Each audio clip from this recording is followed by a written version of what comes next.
तो यहाँ पे हमारा मंदिर सजकर तैयार है। हम अपनी मैया रानी को भोग लगाएंगे। तो देखिए हमारा मंदिर किस तरह से सजा हुआ है। और ये यहाँ पर हमारे में नवरात्रों में जौ लगाए जाते हैं। तो देखिए कितने अच्छे से हमारे जौ हुए हैं।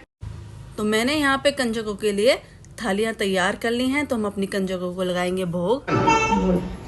जय माता दी, जय माता दी, जय माता दी,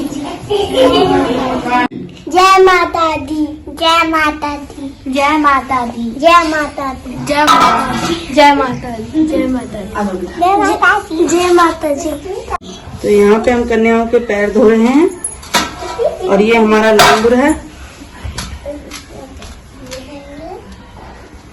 हाँ भाई।